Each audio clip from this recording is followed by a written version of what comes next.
Nowadays, FromSoft has become famous for their Souls games, so obviously when the new Armored Core was announced, everyone was saying that it was going to be Mecha Dark Souls.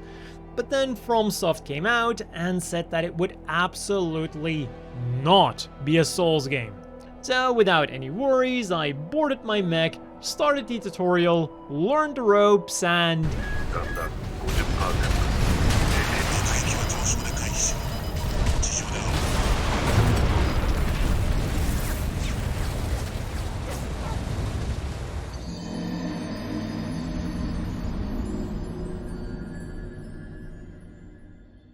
they lied.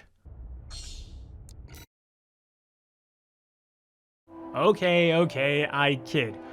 Armored Core 6 is still very distinct from the Souls games, but that doesn't mean it's going to be easy by any stretch of the imagination.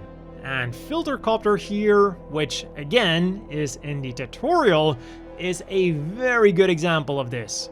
It caused many people to rage quit, because imagine a game telling you that you suck so badly that you cannot even get past the tutorial.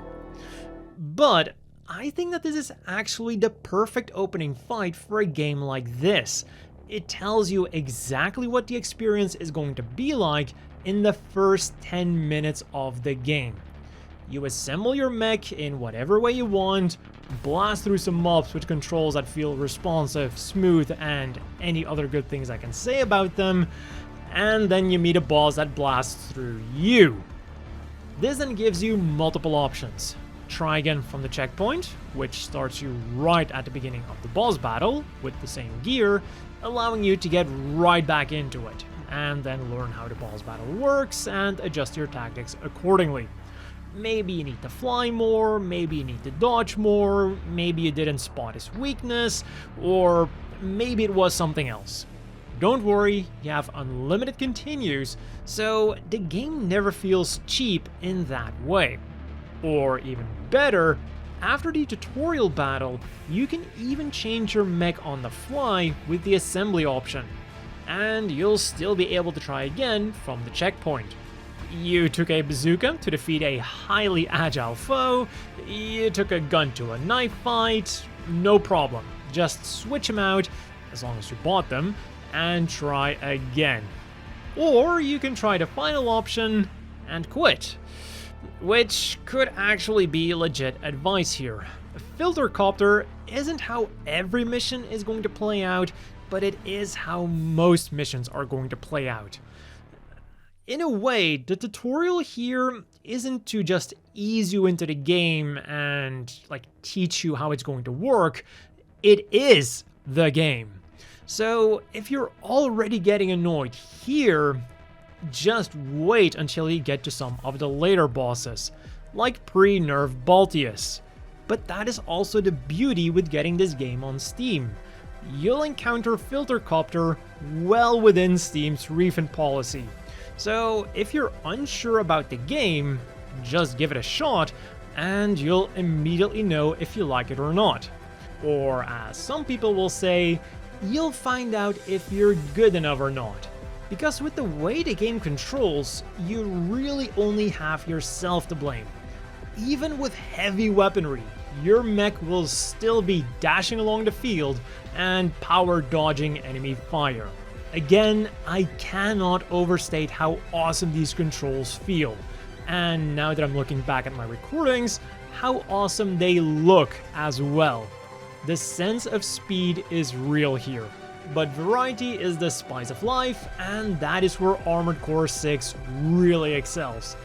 I did say that the game mostly consists of boss battles, but they do all feel unique, with their own strategies forcing you to radically change your gameplay or to completely overhaul your mech. And there are a lot of parts to choose from, also giving you a lot of different options to defeat the bosses. Or you can look up the best combination in tactics, like a scrub. It starts out pretty simple with only a few parts, but as you progress through the game, you'll unlock more and more stuff. And before you know it, you're piloting a radically different mech than your friends, giving you a very different experience and gameplay style.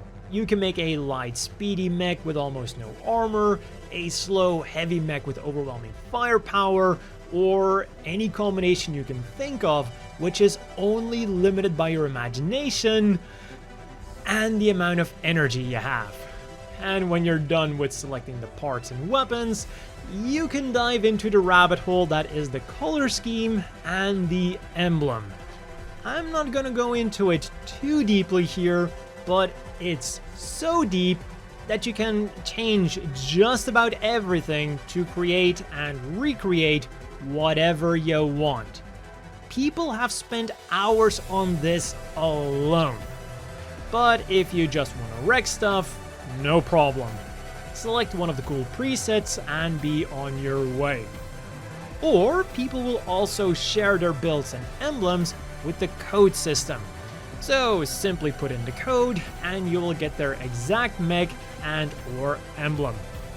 And the same design philosophy also kinda extends to the story. On the surface, Armored Core 6 has a very simple story to get you from mission to mission. You are thrown onto a planet, quite literally,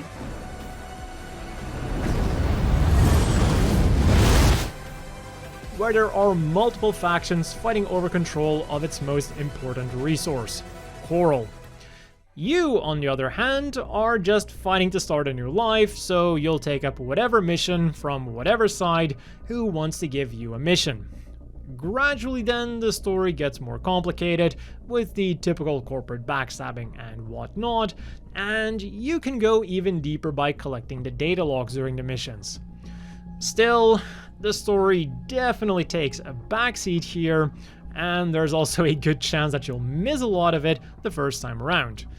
When you're trying your hardest not to die, it's kinda difficult to pay attention to the people blabbering on around you, especially if you also change the dialogue to Japanese. The only exception being Air, the voice in your head that you get early on in the game. I'll definitely listen to anything she has to say.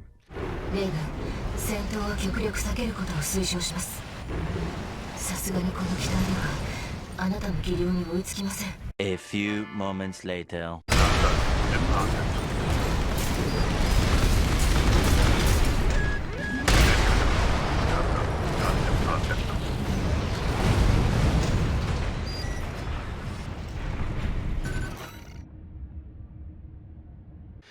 And when you've beaten the story once, you can gear up for a second or even a third round in the new Game Plus, which gives you the option to unlock the other endings or go for a completely new campaign instead.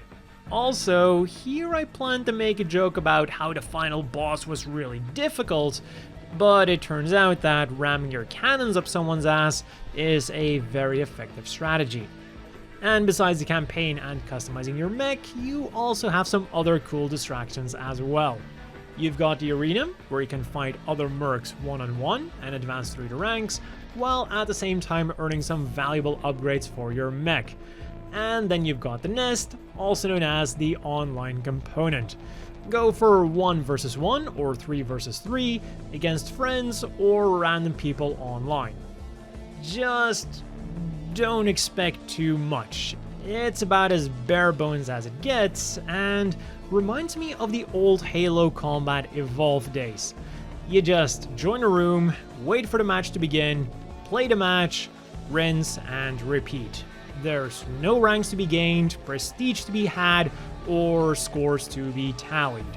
Armored Core 6 was clearly meant as a single-player game with a multiplayer tacked onto it, just so you can settle the debate of who has the better mech and better skills with your friends. Still, some kind of co-op mode like in the older games, or a boss rush mode to play with your friends would have been cool. But all in all, Armored Core 6 still has a bit to offer for every mech player out there. You can spend hours upon hours with some of the best customization options of any game out there, The gameplay is extremely satisfying and rewarding. The story is good enough and has some very good replay value, and it is all tied together with some stunning and beautiful graphics. It is a feast for both your reflexes and your eyes. So, 621, I've got a mission for you. If you haven't tried it out yet, give it a shot. You won't regret it, if you're good enough. A big thanks to Bandai Namco for providing me with a review code for the game. Another big thanks to the Patreon supporters. I hope everyone watching has a great day, and I'll see all of you Ravens next time.